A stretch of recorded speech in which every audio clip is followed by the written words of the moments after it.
Hey, this is very beautiful. Thank you, Dale. This is Elder Dale Awasis from the Awasasak Health Program in AHS. I would really like to thank you for setting us off right, Dale. I need to make the land acknowledgement now. We acknowledge that we are gathered virtually on the territories of Treaty 7, Treaty 6, Treaty 8, Métis Region 1 through 6. These territories are home to many Indigenous peoples, including Blackfoot, Cree, Dene, Saulteaux, Ojibwe, Stoney Nakoda Sioux, and the Tsuut'ina peoples, the Métis Nations of Alberta, and the 8 Métis settlements. We acknowledge and respect the treaties that were made on these territories. We acknowledge the traumatic and painful impact of colonization on Indigenous peoples, and we recognize that eliminating racism in healthcare is a crucial step on the path towards reconciliation. We dedicate ourselves to a collaborative partnership with Indigenous communities guided by patience, understanding, and a commitment to reconciliation. So we are grateful that you are able to take the time away from work today to mark the opening of the National Indigenous Peoples Month. We have several speakers who are helping us to kick off the month today, and some surprises we hope you enjoy. I remember when we would mark National Indigenous Peoples Day in the past with a small group of us. So this is a testament to how far we have come. This month, we celebrate the theme resilience through reconciliation. You'll hear today what that means to all of us, but for me, I believe we are in a different space now. In the past, it used to fall to Indigenous people and Indigenous leaders to carry the issues forward, to educate, to identify why Indigenous health is the way it is and the solutions to those issues. But we are seeing now non-Indigenous leaders sharing and education and acknowledging and showing and understanding that we haven't seen before. We still have a lot of work to do, but we are seeing how being in a space of understanding and moving away from that space of conflict can lead to change. And our combined experience during the pandemic over the last year has taught us how to break down those boundaries between government and Indigenous communities, to work together better than we ever have. It's amazing how AHS jumped to the work that needed to be done to go beyond those boundaries. A lot of progress has been made thanks to some incredible leadership by AHS President and CEO Verna Yu, Dr. Verna Yu. I commend her for all of the work she has done and is doing to drive change. AHS leadership has been involved in some uncomfortable discussions in recent years that needed to take place to acknowledge the issues, and it was Dr. Yu who led this work. Her leadership and commitment to react to issues quickly have made a difference and have helped us to move into this space. Dr. Yu couldn't be here with us today, but we are excited to hear from Dr. Catherine Todd, Vice President of the Provincial Clinical Excellence, who leads the Indigenous Wellness Corps. Dr. Todd is an experienced leader and researcher whose passion is using research and innovation to improve quality of care and outcomes for all Albertans.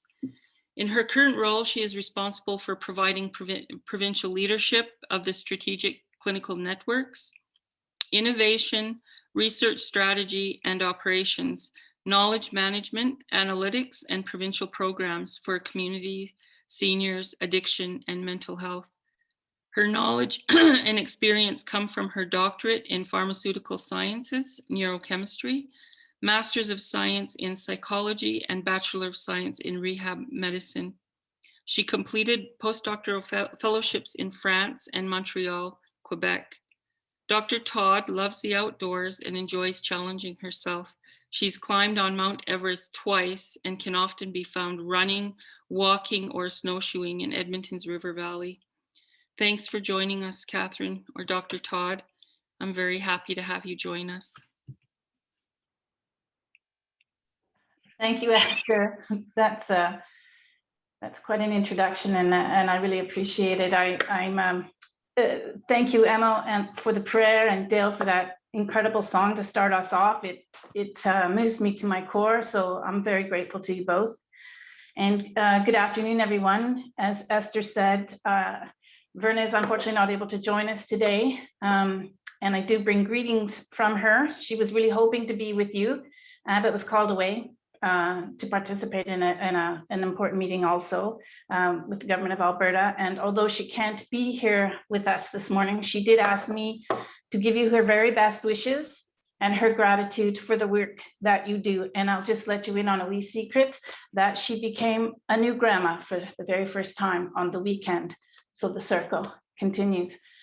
I'm truly honored, of course, to be here with you all today. It gives me an opportunity to express my gratitude for all of your work and all of your collaboration.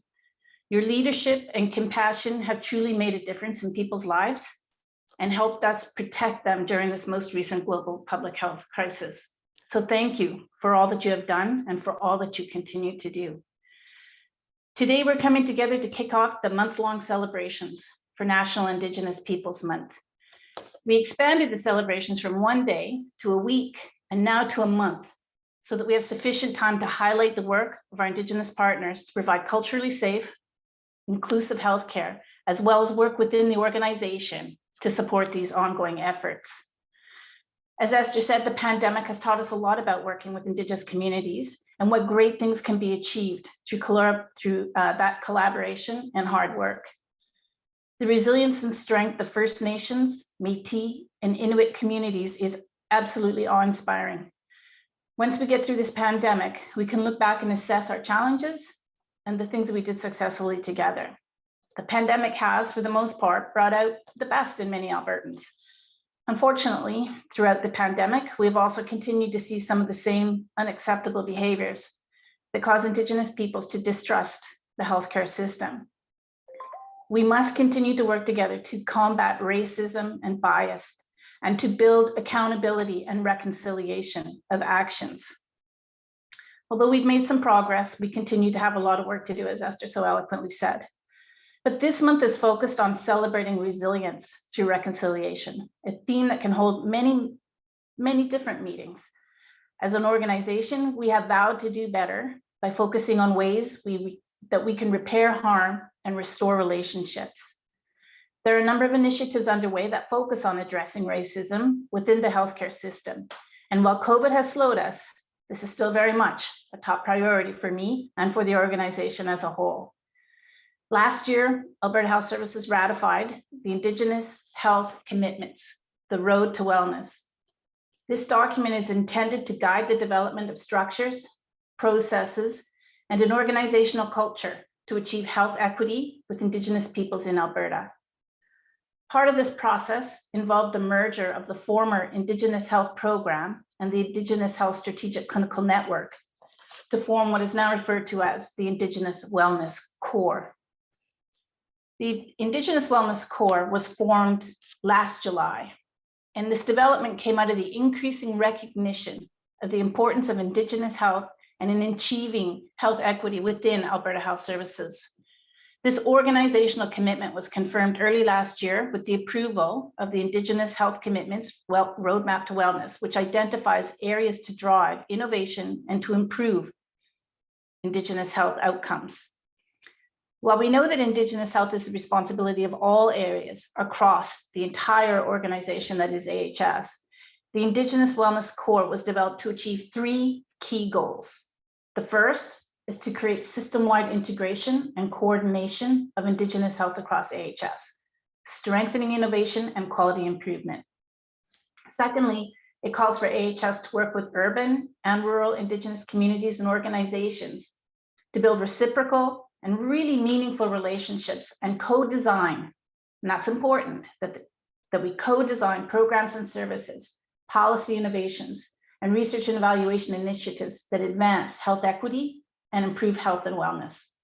And lastly, this roadmap is designed to generate quality and culturally safe outcomes, sustainable investments, and a workforce that is better equipped to meet the unique health and wellness needs of Indigenous people in Alberta.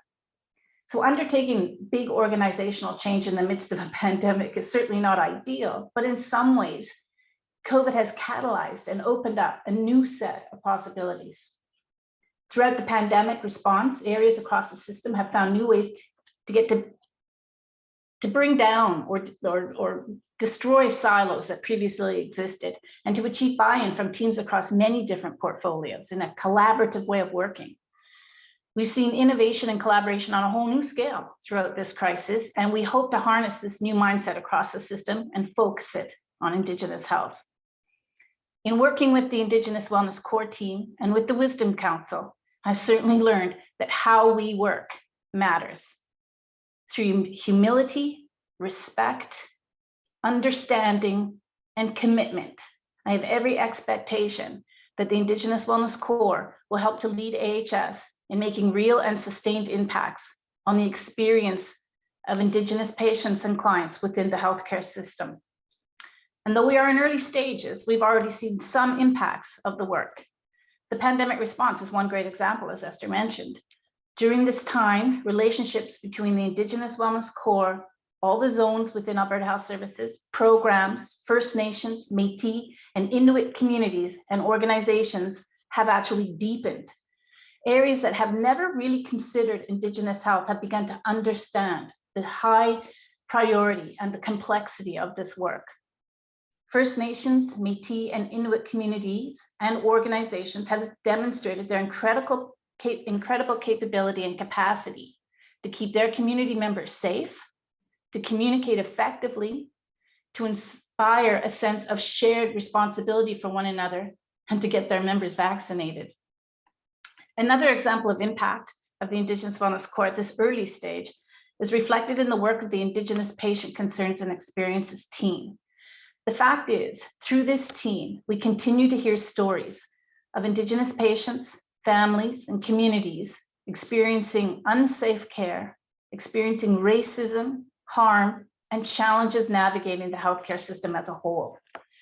In response, the Indigenous Wellness Core is working to identify innovations and quality improvements that can advance culturally safe relationships, practices, and processes across AHS for the purposes of improving Indigenous patient and family experiences and Indigenous patient and population health outcomes.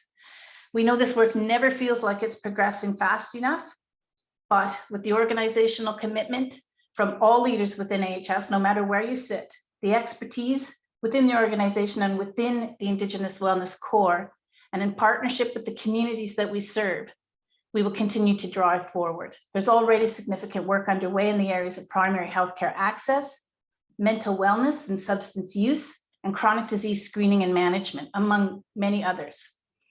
A number of these initiatives will be highlighted during this month, so please stay tuned for more information, and we really would value your input. And in closing, please allow me to also acknowledge that this weekend, Canada was faced with the horrific reality of our history, with the discovery of 215 children near the site of Canada's largest residential school in Kamloops, BC. Because of the courage of residential school survivors and their families, we know some of the horrors that happened in these places. However, we can never prepare ourselves for this type of heart-wrenching discovery. For myself, it has brought home the trauma Indigenous peoples have faced for hundreds of years in our country. It's hard to hear, and it's harder to sit with. But before reconciliation, we must have truth. I grieve with the families and communities of these children today, and I want to express my deepest sympathies for all those who have been and continue to be impacted by this horror. If you are distressed, please reach out for help. There are resources that are available to you. This work that we are doing at AHS is so important to our path towards reconciliation. So once again, thank you for joining us for these opening ceremonies. I am always tremendously humbled to be a part of this work, and I learn every single time I have the opportunity to be with you. So thank you.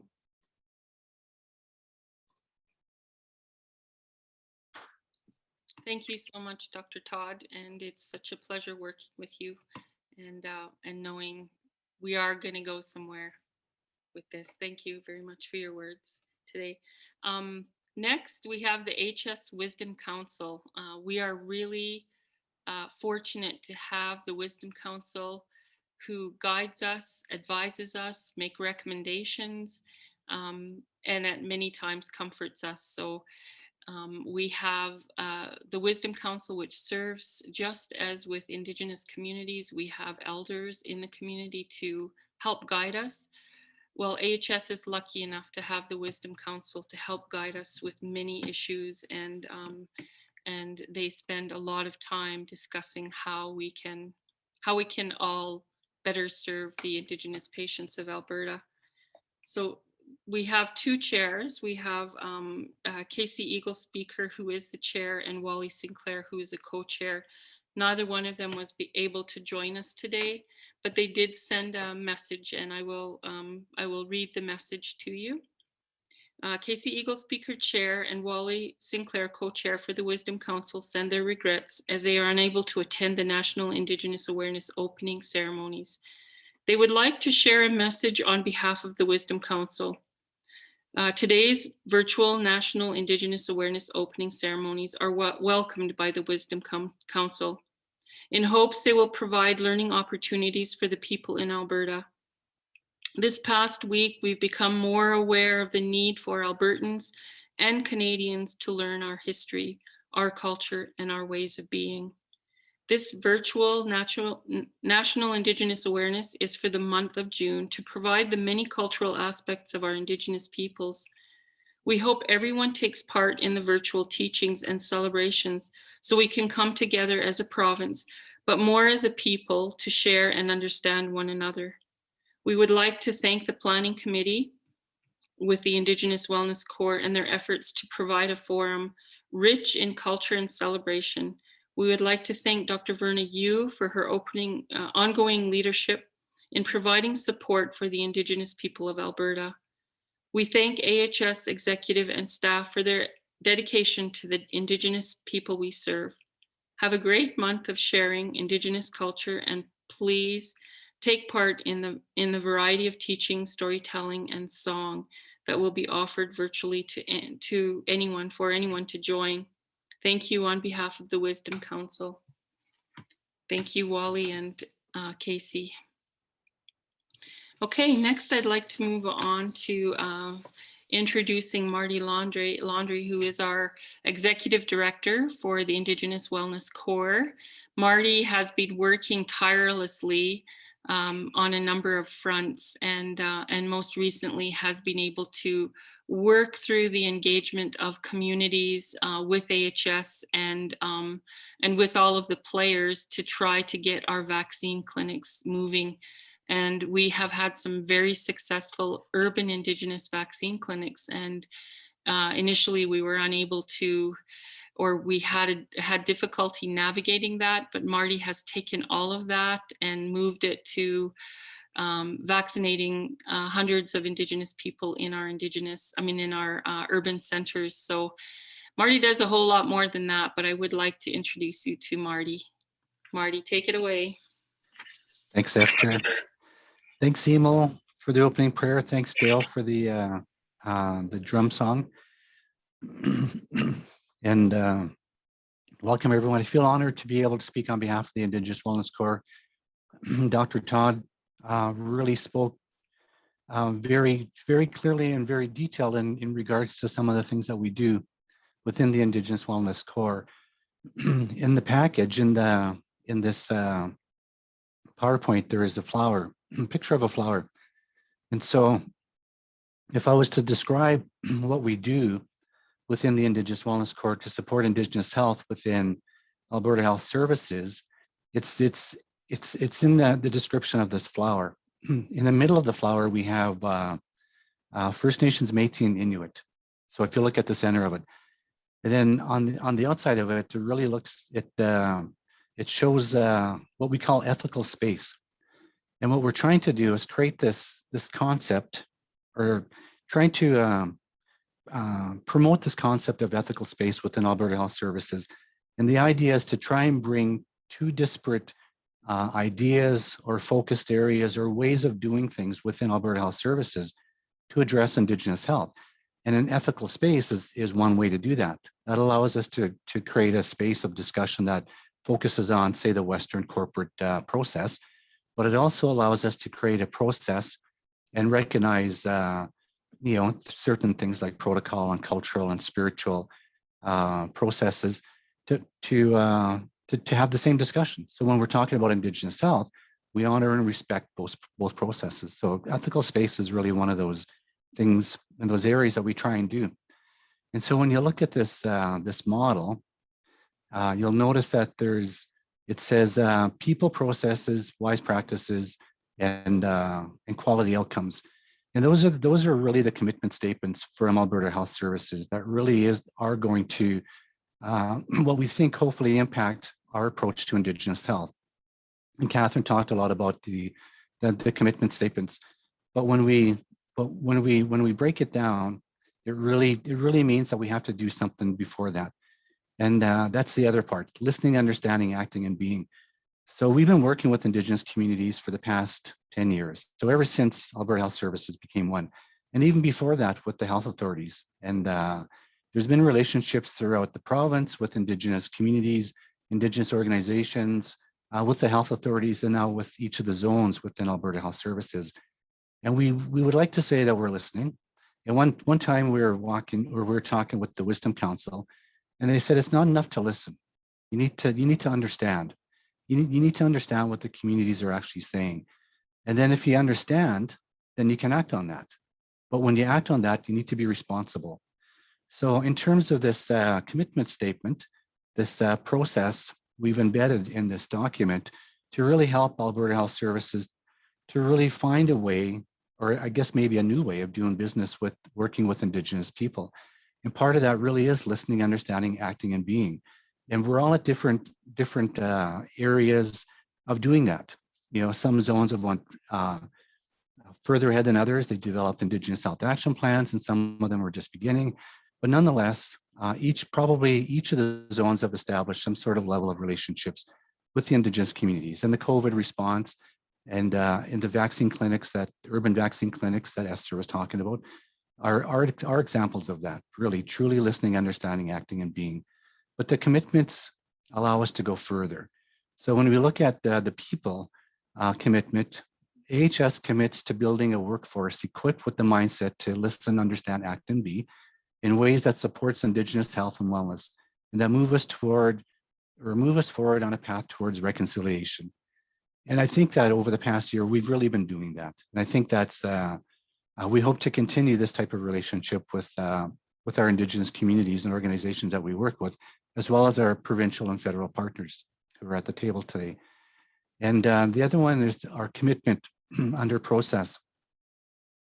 We commit to listening and understanding the specific priorities and needs of Indigenous communities, and we will undertake an internal transformation through the development of clear roles, responsibilities, and accountabilities to respond to these needs. And Catherine talked a lot about that, this idea of the Alberta Health Services really committing themselves to really understanding what needs to be done by listening and working with Indigenous communities. And then we move into wise practices. So this idea of what we determine a best practice may not be what an Indigenous community determines as a best practice. So we term this area wise practices.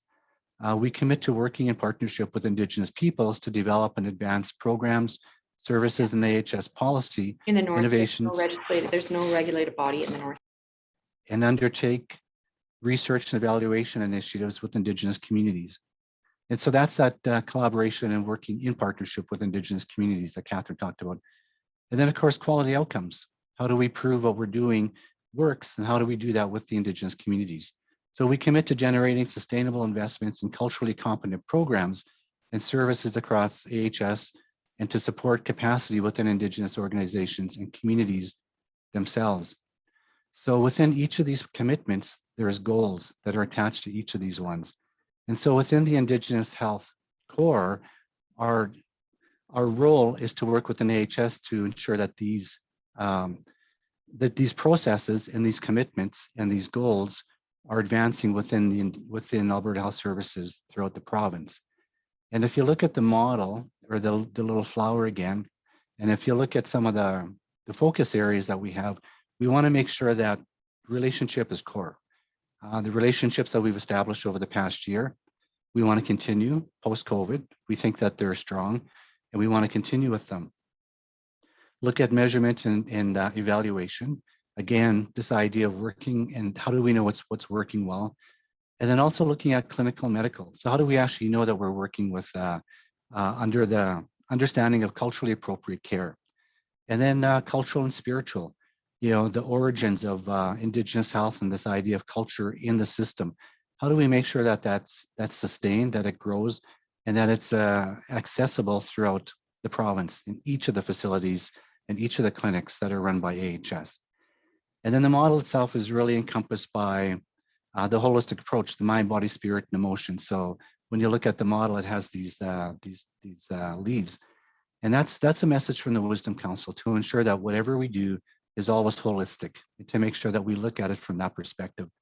So in summary, our job is to work with Alberta Health Services, the programs, the provincial programs, and the zones to address Indigenous health in a way that we think will help honor the processes of the Indigenous communities and working within the system, Alberta Health Services, it's a large system, to move Indigenous health forward. And so I just want to thank you for the opportunity to speak on behalf of the Indigenous Health Corps. And we look forward to you joining us with some of these sessions that'll outline some of the details of some of the programming areas that we've been working with within the Indigenous organizations. Thanks, Esther. Thank you so much, Marty. So proud to be working with you, and I know you've moved things forward. Thank you very much for that. Next, I'd like to introduce to you Trish Mercredi, Assistant Deputy Minister, Public Health and Compliance in the Government of Alberta. I've known Trish for a long time. We don't have a formal bio here, but I would like to tell you that I've met Trish way up north in Fort Chipewyan, where she is at the heart of the far north and has really worked hard to make sure that the community needs are met, and has linked people in the community with where they needed to be. She has the lived experience of living and working in Indigenous communities, has two children from two Indigenous children. I would like to take this time to thank Trish right now for her courage and her sincerity in moving the Indigenous issues forward. And I'm very confident that you will do that in your position. But I would like to open this up to you, Trish. The floor is yours. Thank you very much, Esther. It's really always a pleasure to see you again. I also want to thank Emil and Dale for the opening prayer and the song. Again, it's always nice to see both of them. I can't see Dale right now, but I can certainly see Emil, and I've known both of them for more years than I care to remember. But I do want to start out by reflecting on Esther's comments about the tragic news that came out of BC on Thursday regarding the discovery of the bodies of 215 children at the Kamloops school. I'm probably one of the very few non-First Nations people in Canada who actually attended a residential school for a very short period of time. And even though that was almost 55 years ago, I still remember very clearly the fear and the loneliness. And I know from talking to my late husband, who also attended a residential school for 12 years, all of his schooling, the scars that left. And so I can only encourage everybody on this call to make sure that we never forget what happened. This isn't an isolated incident. This is one of many incidents, and I'm sure we'll find out more as time goes along in Canada. But I think we need to all keep that at the forefront of our minds, and to remember those children who lost their lives. So I want to just start out by just saying very quickly that a couple of the things that I'm responsible for right now are, one is Indigenous health policy for the government of Alberta. And I'm also the lead on the COVID-19 immunization rollout for the government of Alberta. So I work pretty closely with my colleagues at AHS, and I've also had the pleasure of spending a lot of time with Nadine and Marty and Val in particular, looking at the work that's going on around the Indigenous Wellness Corps, because I think this is a really valuable development, and it's something that, 30 some years I've spent working in Indigenous health in Alberta and across Canada, we talk lots about, but this is, a really tangible, I think, outcome of what can be done when people set their minds to it. So I'm really happy to have that relationship. I think Alberta Health Services, having chosen though celebrating resilience through reconciliation as their theme for this month, as they observe Indigenous Awareness Month, I want to thank you all for your unwavering, and I use that term very deliberately, unwavering commitment, tireless efforts and resilience as we continue to navigate the COVID-19 pandemic. And in spite of the tragedy that's come out of COVID-19, I think there have also been some great learnings, some really important learnings, and the development, I think, of some relationships that we perhaps never had before. Throughout the pandemic, I've continued, as always, to be encouraged to hear examples from health directors, from the chiefs and Métis leaders across this province of best practice approaches, including some culturally appropriate contact tracing processes, the establishment of isolation facilities on and off reserve that are supported by local staff, information sharing in First Nations languages, food hamper delivery to people in isolation, for example, or quarantine, and measures to keep children in school safe. There's a lot more to do, but I think we've made a really important step in the right direction in terms of some of the things that we've seen and that we're now making sure that we don't forget. First Nations in Alberta, I think, have always been and continue to be recognized leaders in the design and delivery of healthcare services on their nations and their settlements. First Nations chiefs, health directors, and staff quickly and efficiently took action to identify innovative solutions and set up the health system infrastructure to protect the health and well-being of their nations. They've tirelessly advocated for the safety and care of their members, and I commend all of the chiefs and leaders for their unwavering efforts.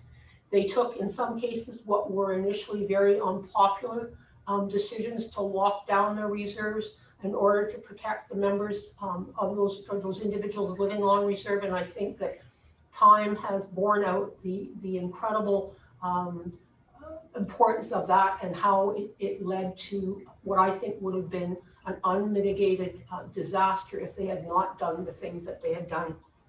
These practices encapsulate the interconnectedness between people and communities and provide lessons that we can all take forward as partners in healthcare delivery in this province. And I talk here not only about the provincial system, but also our partners in the federal system. And I'm really glad to see Rhonda here with us today. Rhonda and I have known each other for a lot of years as well, and it's been a real pleasure working with her again.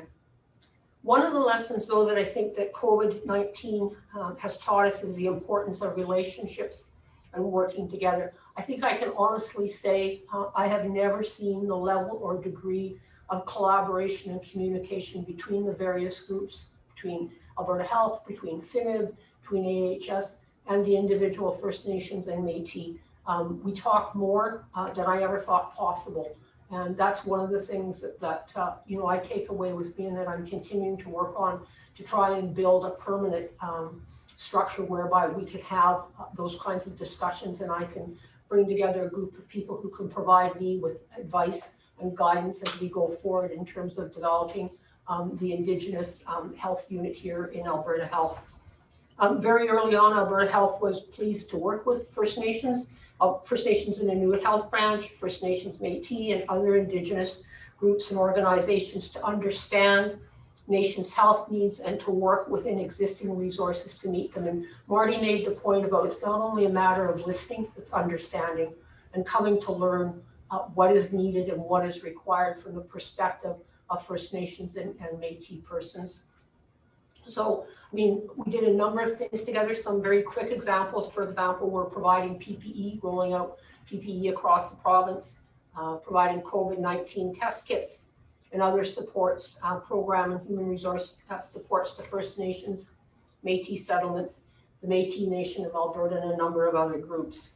The importance of collaboration and partnership has also been exemplified with the Alberta's vaccine rollout program. By working collectively with First Nations, FINIB, and colleagues at AHS, we were able to quickly and effectively provide COVID-19 vaccine to 46 First Nations, Métis settlements, the 8 Métis settlements, and urban Indigenous clinics that were led by, for example, Siksika Health Services, Enoch Cree, the Métis settlements, the Métis Nation of Alberta, the Confederacy of Treaty 6 and Treaty 8 First Nations of Alberta, as well as the Métis Nation itself. So I think those are all really positive and very important examples of what can be done when people set their minds to working together and agree to overlook some of the barriers and the jurisdictional issues and challenges that we've dealt with in the past.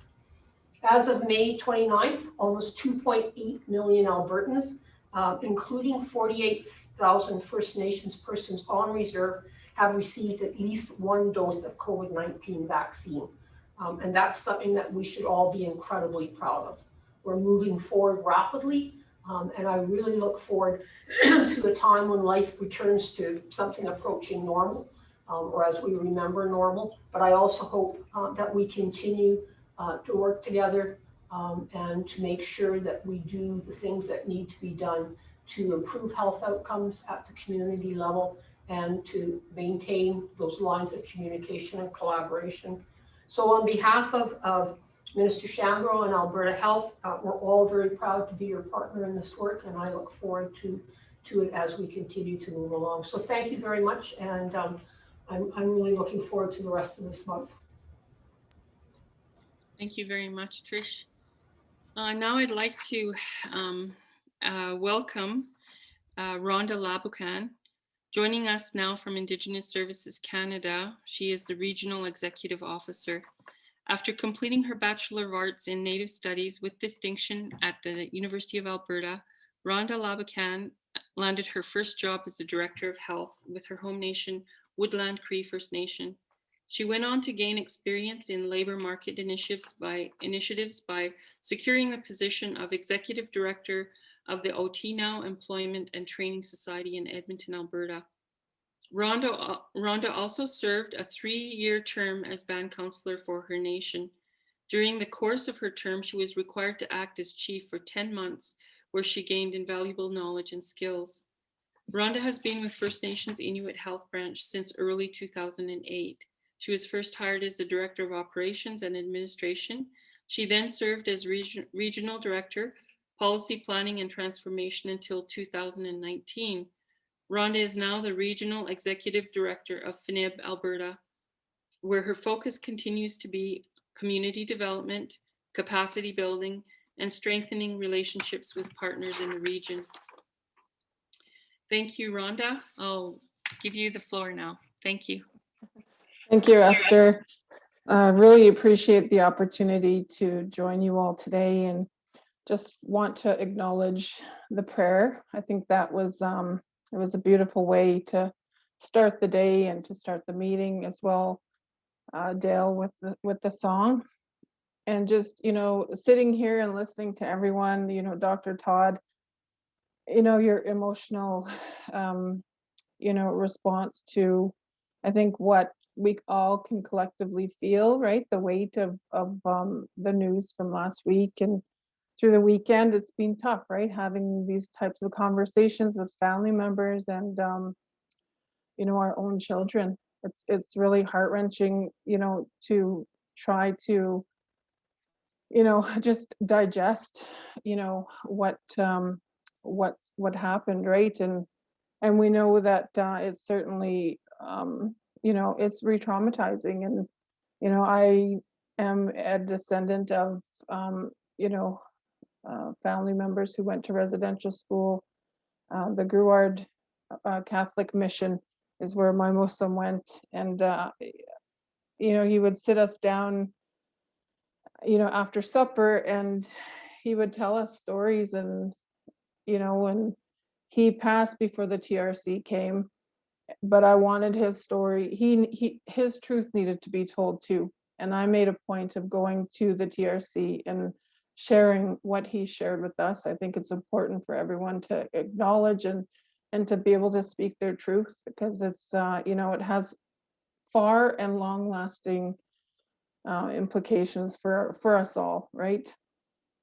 So I just really want to thank you for inviting me. I know it was very last minute. Nadine and Carol reached out to me, and I thought, this has been a unique year, right? Like the last 18 months, just incredibly overwhelming for a lot of us, but it does, I think, speak to how closely we have worked together. So I just, I guess, first of all, want to say I, want to thank you all and for your incredible, hard work and dedication. And I hope this message finds you and your families safe and well. And thank you for inviting me to participate and the opportunity to speak with you today. I'm really, truly honored.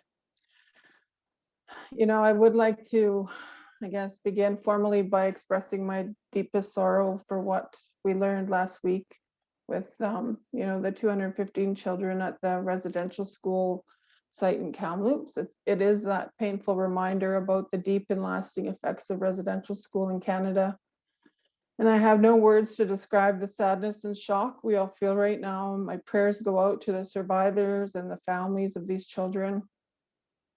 I think collectively as partners, we will continue to work towards improving the lives of Indigenous children and families. And this is a reminder that our work continues to be just as important as ever, and there's still so much more to do. I do want to mention that over the last 18 months of this pandemic, the employees of FNIB have worked tirelessly in an all hands on deck manner to support the First Nation communities in Alberta. And I know we did incredible collaboration with Alberta Health Services. I know that you and your colleagues have done the same, so we meet together today with the mutual respect for the work that we're all doing. I could not be more proud of all the hard work Alberta Region has done in collaboration with our partners during these unique circumstances. FNIB employees, together with our partners at the Government of Alberta, have been integral to the response to this crisis, and this success will continue beyond COVID-19.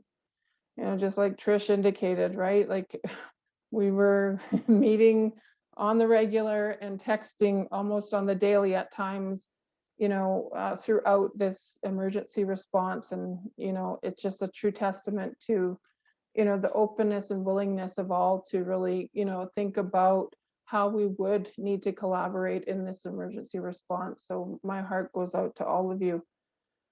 Going into this pandemic, already had close relationships with our provincial partners, and we already knew how open dialogue and collaboration were of the utmost importance to our combined goals.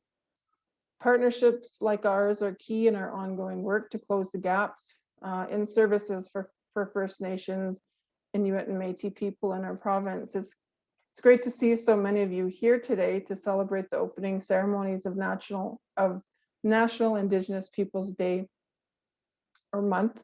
The schedule of events looks rich. We do have a couple of learning opportunities as well that we are partnering with.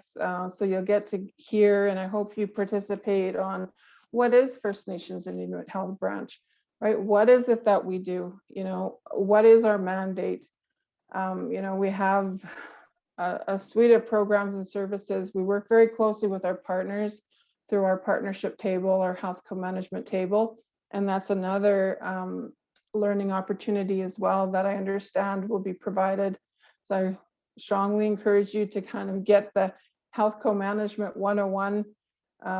It provides that historical context from when that agreement was signed back in 1996. It speaks to how closely we work with our First Nation partners in prioritizing needs, but it's also a table and a place where we can have some really tough discussions.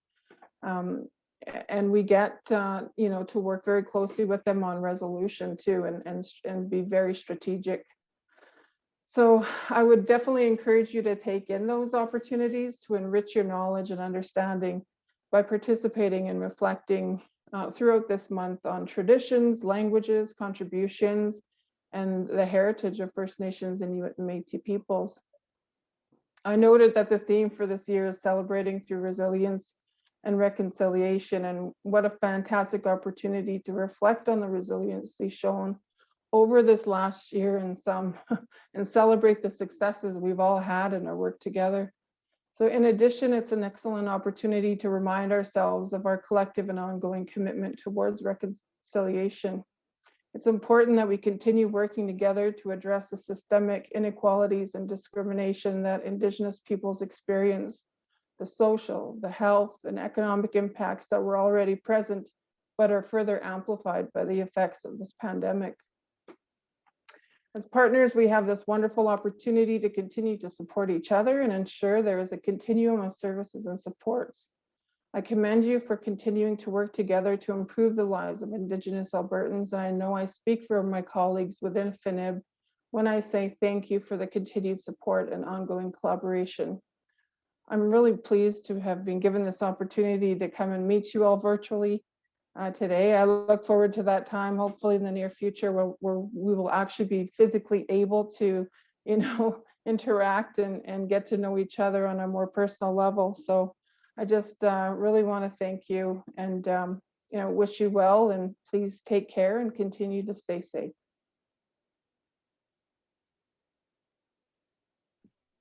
Thank you. Esther. Thank you so much, Rhonda. That was great. It's so good to see all of the collaboration. And even though it's been really difficult for everyone, we really have forged some new partners and new relationships, which is, getting to know each other. Thank you very much for that, Rhonda. Next, I'd like to welcome Cheryl Siwi Pogaham. Cheryl was a music therapist with the Indigenous Health Program at the Royal Alexandra Hospital, who worked primarily with Indigenous older adult and geriatric patients in the areas of dementia care, palliative care, end-of-life care, and other chronic illnesses of aging in individual and group music therapy sessions.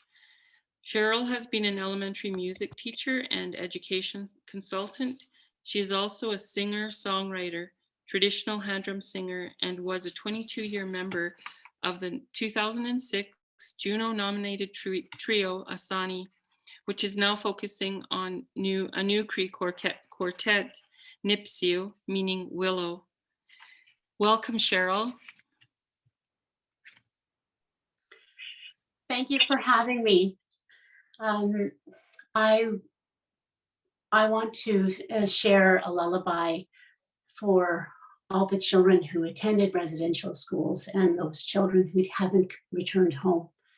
So the words, so in this song, it's Kisahitin, which means I love you.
Sabitin.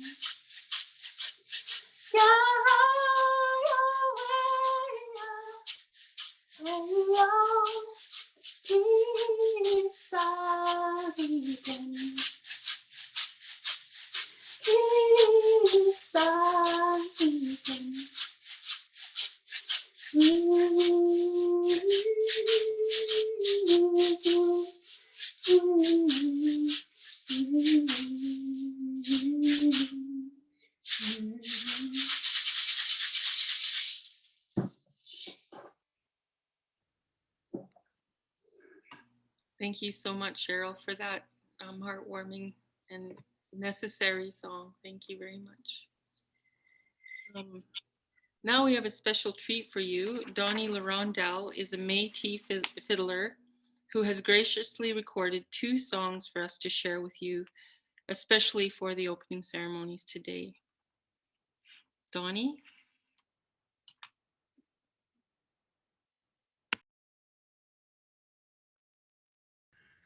Tantya, hello.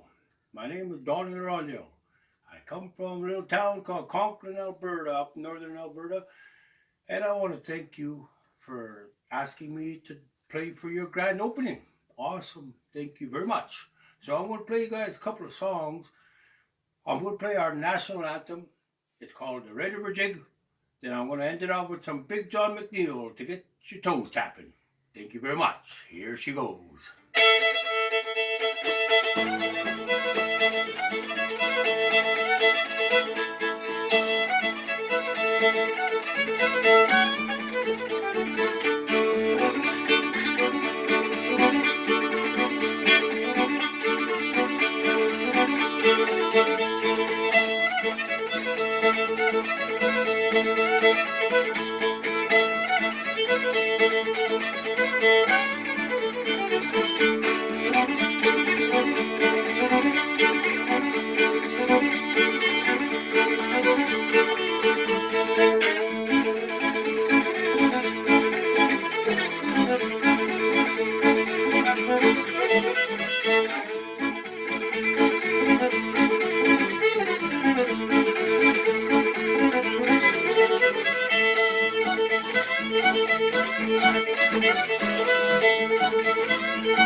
Thank you very much. You all have a good day and you be safe out there.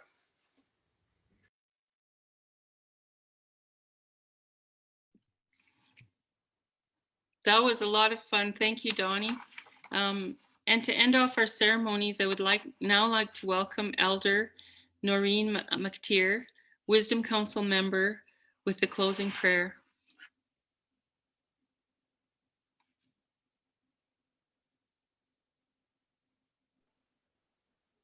There, I have my mic on. You can hear me? Yeah. Good afternoon.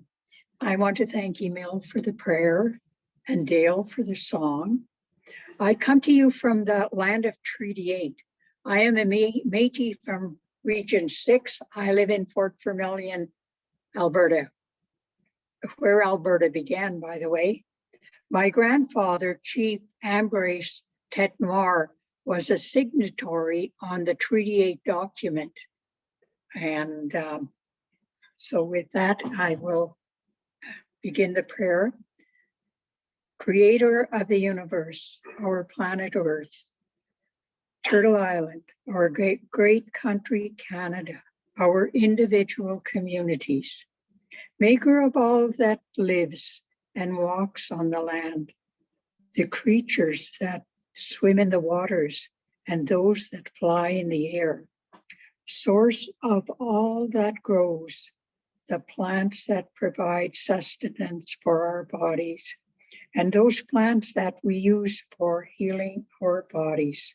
Hear our prayer. Creator, we thank you for this new day. We are grateful for the technology that enables us to meet on this day. Grant that our Indigenous peoples celebration will bring to all Canadians and the rest of the world a better understanding of our people and the pride we have in our culture. Give comfort to all who mourn the 215 children who were found in a mass grave in Kamloops, BC. We pray for the survivors and their dependents who have had a difficult life as a result of their ancestors, their mothers, fathers, grandmothers, and grandfathers who suffered abuse in the residential schools.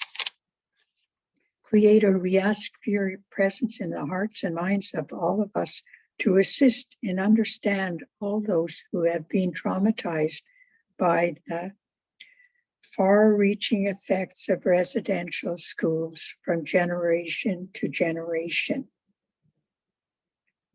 We pray for the end of the pandemic, and especially for the work of the doctors, nurses, and caregivers.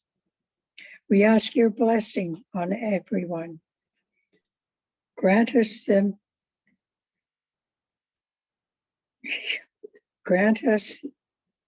the understanding and give us strength to continue to make the celebration a positive event to create awareness of our Indigenous peoples'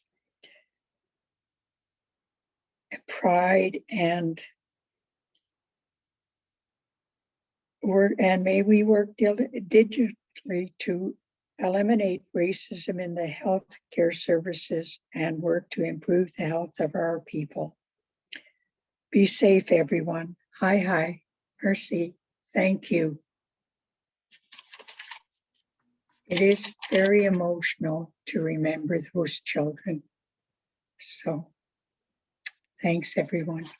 Thank you so much, Noreen, for those words and for the prayer. It's so important that we recognize that we all needed each other today. And I want to thank everybody that's here because this is what we needed to help us today. Thank you so much, Noreen, for bringing this closure to the day. I want to thank everyone out there for joining us, taking time away from their day, and the people who are rolling up their sleeves and working front line. Taking the time to join us is an honor. We look forward to seeing you in our events this month, but before I totally close it down, I just want to say there's a whole bunch of people that have been working tirelessly to bring this event to you, and many people who have worked on this today. So just quickly want to thank Val Austin Weeb, Nadine McCree, Carol Brzezicki, Carol, Chelsea Crowshoe, Erin Tompkins, Naomi Gordon, Marjorie Luzentala Simpson, Keenan Williams, Melissa Potestio, and thank you to Kim Jackson and Carolyn Paradis for helping us bring this beautiful opening ceremony to you. I want to invite you to make sure that you take advantage of some of the celebrations, the learning experiences, and just being together with people, understanding what we are all trying to work towards. So if you join us on the link, there are many celebrations, events, and happenings this month. And I want to thank you all for joining us. Thank you to our elders for the presentations, the kind words, and the comfort that we needed today. Thank you. Have a good day, everyone.